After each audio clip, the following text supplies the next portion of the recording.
Dr. Creary, it's a pleasure having you this evening. Yes. Yeah, it's great to be here. Thanks for having me. Hello, everyone. Hello, how you doing? Yeah, so let's just dive into it. First, do you want to introduce yourself just a little and talk about what you do on a day-to-day at U of Penn? Yeah, so I'm a professor in the Organizational Behavior Group Management Department at Wharton. I've been here for 7 years, save the last year and a half where I had a fellowship at Harvard Business School. So it's been an interesting couple of years between sort of like these two institutions. But on a daily basis, when I'm not away, I teach. Actually, I came to Wharton in 2017. That timing should sound appropriate to many of you. It was after the last general election. I should say, not the last, but the one before that, that sort of sparked a lot of interest in topics related to diversity, equity, inclusion on our campus. And so I was recruited there because I do research on diversity, equity, inclusion in corporate organizations, but also to create the school's first ever diversity course. And so I teach these diversity courses to both undergrads at Wharton and Penn, and then I have a separate section for MBA students. And so I have been doing that since then. And yeah, and so other than that, I conduct research in organizations focused on how organizations attempt to shape diversity, equity, inclusion, and I have been doing that for nearly 20 years. That is amazing. You do a lot. You've done a lot. And prior to working at Wharton and doing the things that you've done, especially in the field of research, you started out studying communication disorders and speech pathology, but over time you gravitated toward groundbreaking research into diversity, equity, and inclusion in organizations. Can you tell us what led you to that work? Yeah, so, don't judge me, but, ever since I was a child, I have been, a little bit nerdy, I will say. I remember that I learned to read before going to kindergarten. And so I've always been a bookworm, and I've always been somebody who preferred to go find answers out myself. I always enjoyed independent learning. And in that process, one of the things that I learned that I liked doing starting in the first grade was teaching other people what I learned. So I was one of these students, like probably many of the people here in this audience, that I finished some of my assignments before other kids. And so the teachers needed to give me something to do. And so they asked me to go help Johnny and Beth and Jack with their homework. So as long as I could remember, I was working with people in a one-on-one setting who were struggling with their work for lots of reasons. And so then it wouldn't be surprising that when I got to high school, my high school guidance counselor asked me, what do you want to do with yourself? Surely you're going to go to college. And I said, well, I don't know. My parents didn't go to college. I'm a first-generation college student. So I didn't really have a lot of sort of parental advice around that, though I did have a sister who had gone to college the year before I did. Long story short was the guidance counsel says, well, what do you like to do? And I said, I like to help people. And that was pretty much all that I knew at the time. And so they said, what about healthcare? And I said, sure, sounds great. So that was my first foray into, I would say, a helping profession. And through that work, I supported people who, both children and adults, who had a variety of cognitive, neurological, communication and swallowing disorders. I worked in some of the top medical facilities in the Boston area. But what actually brought me to this research was that when I started seeing adults, I started noticing that my patient population was getting younger and younger. And so my picture of like the average person who'd had a stroke was like somebody's 80-year-old grandmother. But the patients who I started to have were in their 40s and their 50s. And they were what I called corporate types. And I was trying to understand what is it that's happening in these people's workplaces that might be facilitating some, maybe it's unhealthy eating habits, maybe it's stress, who knows. And so I would talk to these adults who were in their 40s and their 50s, and I would say, tell me about your work environment, tell me what it's like there. And I just realized that they were working in highly stressful environments that, led to some really unhealthy eating and health habits. They were not well, and it was leading to sort of early heart disease, cardiovascular disease, and strokes. And so we would talk about, well, what's like a way you can change your workplace environment in order to like not have that be your life. And many of them felt paralyzed. They felt like, you know, this is just the corporate workspace. It's like never going to change. And that's how I learned about workplace culture and started to understand that that is a predictor of lots of things, not just the things that I study now, but especially things around people's health and well-being. So I went to business school. And in business school, I took a class on organizational behavior and found out that there's a discipline in business school environments where we can study things like workplace culture, and certainly issues of diversity transcend the things that I was just talking about. But my early mentor, she studied women of color in the workplaces and some of the challenges that they have advancing their careers, and that's sort of how we got to where we are today. No, that's amazing. Yeah. Yeah, absolutely. And as you recently spoke at a conference of the banking executives, which was not, as you would admit, a very diverse crowd. Yeah. But you were surprised at what they had to say on the topic of DEI in actual practice. What did that tell you, especially given the research and experience you've had in the years since transitioning to that field? Yeah, so this crowd, it's banking, right? So what does banking look like? It's predominantly white and predominantly male. And so I had to actually, with slides and everything, talk about the things that we're talking about today is like, can you teach us about the current context and why we should still care about DEI? And I was really nervous to do that because I never know what kind of, and it was like a Q&A audience, not kind of like this audience right here. I wasn't really sure what I was going to get, because I was also in the middle of Pennsylvania, so I really wasn't sure what kind of audience I was going to run into.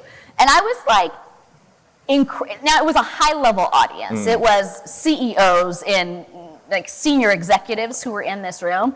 I was very, very excited and inspired by the types of things that I heard in that room. And, you know, while the case for DEI that, you know, many financial institutions or businesses make, which is a business case around doing it, while that's not the reason why I get up in the morning, I was inspired by those institutions that were continuing to lean into the evidence, either internally from their own organization or externally from academia, that suggests that it does make good business sense. Again, I have other reasons, you might have other reasons for why we care about this, but there were a lot of people in the room who were saying, you know, it's hard, in their words, that the topic has become so politicized when that's not why they had, you know, invested all these resources and whatnot into the topic. So I felt hopeful after walking out of that room that there are people who are leaning on evidence to determine whether or not they should be investing in DEI and to determine what things they should be investing in, even in a notoriously conservative industry. And the politicization of DEI is something that I wanted to ask you about. Yeah. Over the past year, it seems like DEI has faced a lot of legal, a lot of political backlash, which has prompted, you know, many companies to retreat on their initial commitments, or at least they keep their head down amid the storm, right? And for example, Ford Motor backed away from LGBTQ plus causes as well. Do you think they're doing that out of fear or out of, as you mentioned, the politicization of it? Or like, what do you think is the reason for that? Yeah, so, you know, as an academic, I lead with evidence, and I got a little bit annoyed by the number of headlines that I was seeing that were saying companies are dropping DEI when every day I get some person who's in HR DEI calling me saying, can you come speak at our organization and help us? So I sensed a contradiction between what was being said publicly and what was being, what was in my inbox. And so what I've been doing for a while now is my team and I have been combing DEI reports in the Fortune 100 companies. We've honed in specifically on 3 industries, but we're going to cover all industries. So we've covered all the companies that are in the financial services industry, pharma, and also tech. And we have their DEI reports that are publicly available from between 2019, so before there was like an escalation of interest in many DEI things, to 2023, because that's what's available right now. Obviously, you know, the 2024 annual reports aren't available until about March of 2025. But basically what we've done is we've combed all of these reports for all the things that companies are saying that they're doing, not just what they're committing to doing, but saying in 2023, we did the following things. We've covered the general DEI things that don't necessarily speak about LGBT groups or women or minorities, and then we've covered here's what these organizations have said that they've done for these particular demographic identity groups. And what we found is a story that is not the story that is being shared in the media or by politicians, and that is that of all the industries that exist, right now finance is leading the charge with at least reporting many more things. And what we see is that tech has not changed broadly as an industry its commitment to any kind of DEI, including towards Black employees or Black communities or Black suppliers. In fact, it's continued to increase in spite of the external environment. And pharma is, kind of something in the middle. So what I'm suggesting is that the claims that are being made about that companies are that everything's dying are erroneous, and they're overgeneralizations based on a few companies. Now, that's not to say that a few companies are reducing their commitments, are changing practices, but it's not a trend. It's not an empirical trend in the way that is being suggested. So unfortunately for academic research, it takes forever to publish anything, but I like to just show up at things like this and tell people to say, you're not wrong if you too are bothered by the claims of what's happening universally when you know that that's not happening in your organization or amongst your peer institutions. And what do you think is the source of that misconception and it's spreading so widely and so broadly? Yeah. So I aged and dated myself a little bit by saying that I've been studying corporate diversity, equity, inclusion practice for like the last 20 years, right? But I will make myself feel a little bit more current by saying in 2019, actually in this very city, not very far from here, there was an incident at a Starbucks, right? That is when the media and the public first started to understand what a corporate diversity officer was and what diversity practices are. And I say that because I spent a considerable amount of time in 2019. I went on CNN and I've talked to a lot of local and national media, like literally trying to explain there's like a whole department in many organizations where they actually manage these things. And it's not just diversity training, and Starbucks has had something for a very long time. So the answer to your question is, I think what we're suffering from is people, like the people who are covering these stories, the people who are consuming them, are very new. They're novices. And so when people are new, and I can say this as an educator, when people are new and they're learning something for the first time, they tend to make concrete generalizations about things that are complex. That's how we consume information. Just like we categorize things to reduce the complexity of the world around us, that is what's happening. So there's an oversimplistic reporting and consumption and interpretation of something that is much more multifaceted and dynamic and nuanced, and that's what we're dealing with. I think we're just dealing with novices and beginners and not dealing with experts when we're having this conversation. And certainly political leaders are not experts on this conversation.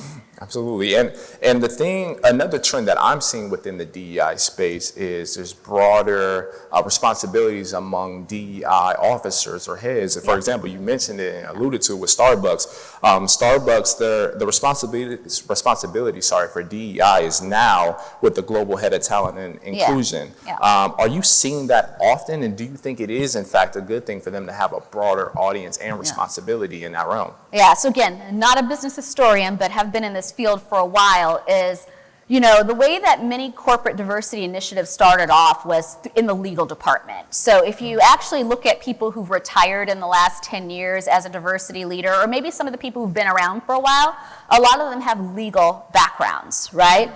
Some of them have HR backgrounds, but certainly there has been quite a bit of overlap in sort of diversity work from people who have legal training versus people who have HR training.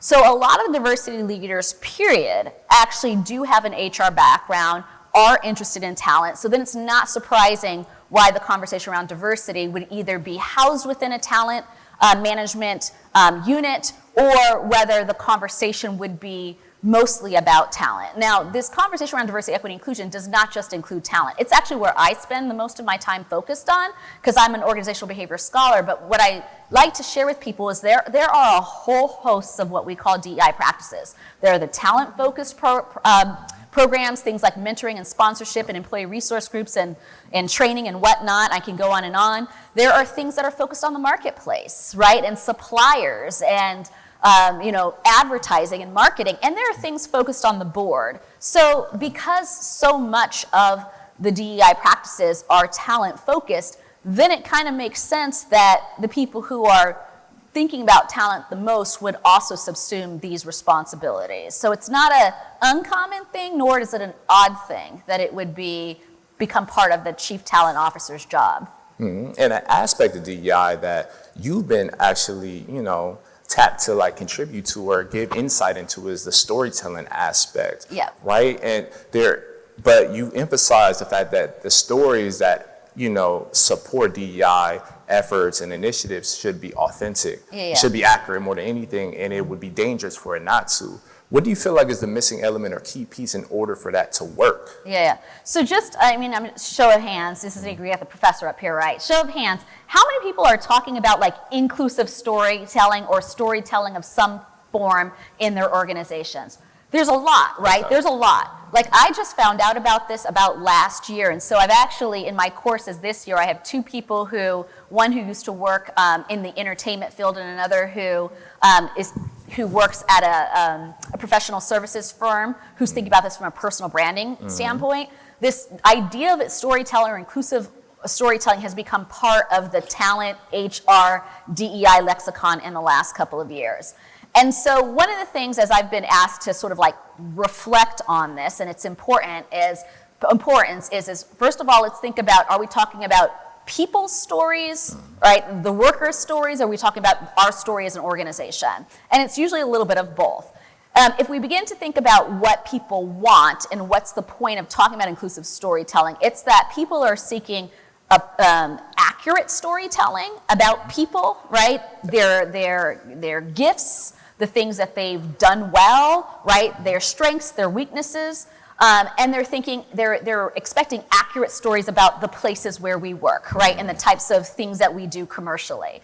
But what happens is many of the things that diversity, equity, inclusion is intended to address is the things that are inaccurate about the stories that we tell about people, right? The biased versions of the truth that we give around how people perform in organizations and who deserved the job or not, right? I would say certainly as we think about the inaccuracy around, certainly the inauthenticity around storytelling is organizations that claim that each one of our lives matters, but when you look at their talent data, it's very clear that that's not the case, right? So this idea of accuracy and authenticity in storytelling, both in terms of how we think and talk about people and how we talk about our community, our organizations, is where that conversation, I feel, has gone, and I think is where I think has the most, you have the most capacity to sort of like build from there when you focus on like those two aspects. Other than that, it feels a little bit fuzzy, but I think the accuracy and the authenticity of storytelling is something that feels like it has legs. And an objective within DEI is to mitigate or eliminate racial injustices within the workplace and workforce, right? Yeah. Mm-hmm. And examining the adoption or revamping of DEI practices within companies and brands. Do you feel like it's going the right direction or is going the right direction with that objective in mind? It's like such a hard question for academics, right? So even though I'm like really optimistic, I am also skeptic, right? That's what I'm paid to do as academic, is to like look at data. And so the challenge with the field of DEI practice is that there's not always evidence being used to justify the problem that needs to be addressed, and there's not always evidence showing that we should continue down this path with these practices because they're working. So I would say where I see hope is in organizations that are leaning on data to not only identify the problem that needs to be addressed, but also then go back and see whether the interventions are actually helping. That's not the mainstream approach in many organizations. I would say the mainstream approach, unfortunately, still becomes how many things can we do and the robustness or the effectiveness is being measured based on the number of activities we have. So that's always disappointing because that doesn't mean that it's working. But I've been studying this long enough to know that it varies, right? There are some organizations that are doing a better job than others of using evidence to do the work. Mm-hmm. And data, as you allude to, is such an instrumental part in figuring it out, right? Yeah. Like, what are some things to maybe as someone in this audience to either try to implement or avoid altogether in order to ensure that it's properly used? Yeah. So data is a really complicated thing, and it's specifically when you begin to think about who has access to it, right? So that is a really complicated thing in many organizations. I've shown up in many a workshop where I've said lots of things, and senior leaders would say to me, well, professor, if we actually had access to the data, then maybe we can convince people that there is a problem that needs to be solved. So there's always an issue of who gets access to it for lots of different reasons. But when we think about data, we want to be thinking not only about the quantitative data, but also the qualitative data, because as we're beginning to understand what's happening with people who are in the minority, oftentimes that doesn't show up in the quantitative data because they're underrepresented. So we often need the qualitative data in order to really truly understand what their experiences are. I actually, for a media company, recently analyzed their qualitative data based on the performance reviews of black and versus white employees in the company over the last 3 years. And what was in those performance reviews was way more telling than what was in quantitative data, because the quantitative data would say that black employees don't perform as well as the qualitative data. But when you look at the qualitative data, it's very clear that that the managers are using different metrics they're not all using the same metrics to assess performance. And sometimes the black employees are getting measured on things like, do they turn their cameras on during meetings, and not on things that are actually agreed upon performance indicators. So the qualitative data can often tell a much richer story about what's happening and why something is happening than the quantitative data can. Absolutely. Dr. Creary, thank you for everything. Thank you. Appreciate it. Yes, yes. Yeah.